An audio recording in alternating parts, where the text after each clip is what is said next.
நிதித்துறை அமைச்சராக திறன்பட செயல்பட்டவர். திராவிட முன்னேற்ற கழகத்தின் முக்கியமான அமைச்சர். மதுரையில் தனக்கென தனி செல்வாக்கு கொண்டவர். மிகப்பெரிய அரசியல் பின்புலம் உள்ள குடும்பத்தில் பிறந்தவர்.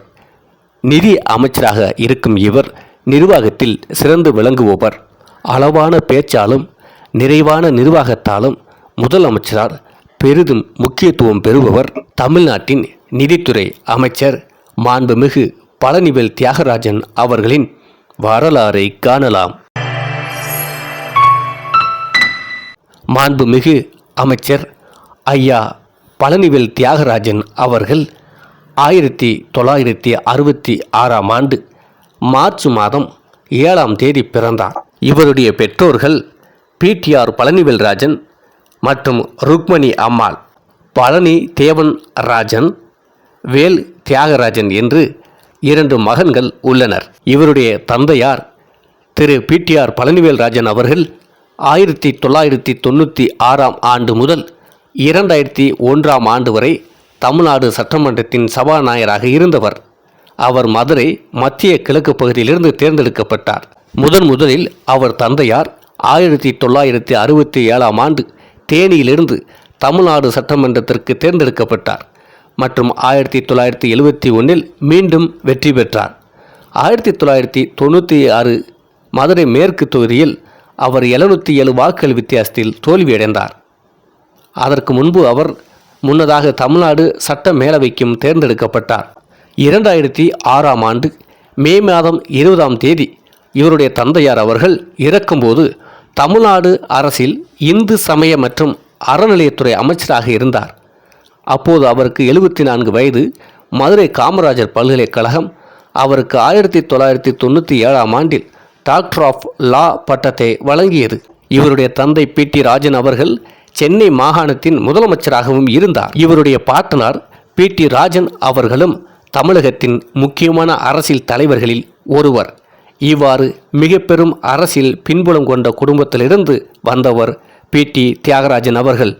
வேதி பொறியியலில் தன் பட்டப்படிப்பை திருச்சிராப்பள்ளியில் முன்பு மண்டல பொறியியல் கல்லூரி என அழைக்கப்பட்ட தேசிய தொழில்நுட்ப கழகத்தில் முடித்து பின்னர் தன் முதுநிலை பட்டப்படிப்பை செய்வினை ஆய்வில் முடித்து பின்னர் முனைவர் பட்டத்தை நியூயார்க் மாநில பல்கலைக்கழகத்தில் மனித காரணிகள் பொறியியல் உளவியலில் இவர் படித்து வெற்றி பெற்றார். 1990ஆம் ஆண்டில் ஆபரேஷன்ஸ் அண்ட் சிஸ்டம்ஸ் மேம்பாட்டில் ஒரு சுயாதீன ஆலோசகராக தன் தொழில் வாழ்க்கையை துவங்கினார். பின்னர் 2001ஆம் ஆண்டில் லேமன் பிரதர்ஸ் நிறுவனத்தில் வர்த்தகம் மற்றும் கூட்டு சேவை மேலாளராக ஃபர்ம் ரிலேஷன்ஷிப் கடன் சேவையில் சேர்ந்தார். பின்னர் அவர் லேமன் பிரதர்ஸ் ஹோல்டிங்ஸ் இன்க் நிறுவனத்தை விட்டு விலகி 2008ஆம் ஆண்டு ஆஃப் ஷோர் கேபிட்டல் மார்க்கெட்ஸ் நிறுவனத்தின் தலைவராக ஆனார். பின்னர் இவர் சிங்கப்பூரில் ஸ்டாண்டர்ட் சார்ட்டர்ட் வங்கியில் குளோபல் கேபிட்டல் மார்க்கெட்ஸ் பிரிவில் பணியாற்றினார். ஸ்டாண்டர்ட் சார்ட்டர்ட் வங்கியில் நிர்வாக இயக்குனர் பொறுப்பில் இருந்த நிலையில் 2014ஆம் ஆண்டு அதை விட்டு விலகினார். இவருடைய தனிப்பட்ட வாழ்க்கையில் இவரது மனைவியின் பெயர் மார்கரெட் தியாகராஜன். இவருக்கு பழனி தேவன் ராஜன் மற்றும் வேல் தியாகராஜன் ஆகிய 2 மகன்களும் இருக்கின்றார்கள்.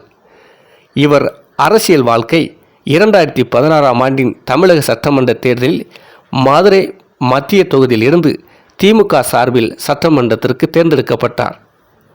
2021ஆம் ஆண்டு தமிழ்நாடு சட்டமன்ற தேர்தலில் மீண்டும் மதுரை மத்திய தொகுதியின் சட்டமன்ற உறுப்பினராக தேர்ந்தெடுக்கப்பட்டார். இதையடுத்து 2001 மே மாதம் 7ஆம் தேதியன்று தமிழக நிதி மற்றும் மனிதவளத்துறை அதாவது நிதித்துறை, திட்டம், பணியாளர் மற்றும் நிர்வாக சீர்திருத்தம், அரசு ஊழியர்களின் ஓய்வூதியம் மற்றும் ஓய்வூதிய சலுகைகள் சம்பந்தமான நிதித்துறை மனிதவளத்துறை அமைச்சராக பதவியேற்று தொடர்ந்து செயல்பட்டு வருகின்றார். திராவிட முன்னேற்ற கழக கட்சியின் முக்கியமான அமைச்சர்களில் இவரும் ஒருவர். இவர் மீது எந்த விமர்சனங்களும் அரசியல் ரீதியாக கிடையாது. ஏனென்றால் தூய்மையான அரசியல்வாதியாகவும் நேர்மையான அமைச்சராகவும் செயல்பட்டு வருவதாக கூறப்படுகிறது. அதேபோன்று சட்டமன்றங்களில் அவர் விவாதங்களின் போது நிதித்துறை சம்பந்தமான விஷயங்களை பேசுகிற போது புள்ளி விவரமாக பேசுவதும் தெரிகிறது. அதற்கு காரணம் நன்கு படித்தவர், வெளிநாட்டு வங்கிகளில் வேலை செய்தவர், நிர்வாகம் அனைத்தும் அவருக்கு நன்றாக தெரிகிறது. அது மட்டுமல்லாமல் நன்கு படித்தவர் என்பதால் அவருக்கு இந்த நிதி அமைச்சகம் சிறப்பானதாக இருக்கிறது. ஒரு அரசியலில் இருக்கிறவர்கள் அதிகபட்சம் படித்திருந்தால் அந்த நிர்வாகம் சிறப்பாக இருக்கும் என்பதற்கு திரு பிடிஆர் அவர்கள் ஒரு சான்றாக எடுத்துக்கொள்ளலாம். அவர் நிதி அமைச்சராக பொறுப்பேற்ற நாளிலிருந்து அவர் மீது எல்லாருக்கும் தனிப்பட்ட மதிப்பு உண்டு. அதற்கு காரணம் ஒரு நிதித்துறை அமைச்சராக அவர் சிறப்பாக செயல்பட்டு வருகிறார் என்பது அரசியல் விமர்சகர்களின் கருத்து. அதேபோன்று மிக பெரும் அரசியல் பின்புலம் உள்ள குடும்பத்தில் பிறந்தவர் என்பதால் மதுரையில் அவருக்கென தனி செல்வாக்கு இருக்கிறது. அதனால் திராவிட முன்னேற்றக் கழகம் கட்சிக்கு மதுரையில் அவர் எங்கு போட்டியிட்டாலும் 100% வெற்றி பெறுவார் என்பது தெரியும். ஆகவே திமுக கட்சிக்கு ஒரு எம்எல்ஏ என்பது தேர்தலுக்கு முன்பு இவர் பெயரை அறிவித்து விட்டாலே அது எம்எல்ஏ கணக்குக்கு வந்துவிடும். அந்த அளவிற்கு வெற்றியும் பெறுவார் என்பது திமுக மட்டுமல்ல, மதுரை தொகுதி மக்களுக்கே தெரியும். நிதித்துறை அமைச்சராக இருந்து சிறப்பாக செயல்பட்ட இவர் இடையில் அந்த பொறுப்பிலிருந்து நீக்கப்பட்டார். தற்போது தகவல் தொழில்நுட்பம் மற்றும் டிஜிட்டல் சேவைகள் துறை அமைச்சராக செயல்பட்டு வருகின்றார். தமிழ்நாட்டு அரசியலில் திராவிட முன்னேற்றக் கழகம் கட்சி சார்பாக முதலில் 2016ஆம் ஆண்டில்தான் தமிழக சட்டமன்ற தேர்தலில் இவர் போட்டியிட்டார். மதுரை மத்திய தொகுதியிலிருந்து போட்டியிட்டு சட்டமன்றத்துக்கு முதலில் அவர் தேர்ந்தெடுக்கப்பட்டார். பிறகு இரண்டாவது முறையாக 2021ஆம் ஆண்டு மீண்டும் மதுரையில் போட்டியிட்டு மதுரை மத்திய தொகுதியிலிருந்து சட்டமன்ற உறுப்பினராக போட்டியிட்டு மீண்டும் அவர் எம்எல்ஏவாக தேர்ந்தெடுக்கப்பட்டார். அதன் பிறகுதான் அவர் அமைச்சராக பொறுப்பேற்றார். அரசியலில் மிக பெரும் பொறுப்புகளில் அவர் இருந்தாலும் மிகப்பெரிய அரசியல் பின்புலம் உள்ள குடும்பத்தில் இருந்து அரசியலுக்கு வந்திருந்தாலும் எந்த ஒரு பந்தா பகட்டும் இல்லாத ஒரு மனிதர், எளிமையானவர், இனிமையாக அனைவரும் பழகக்கூடியவர்.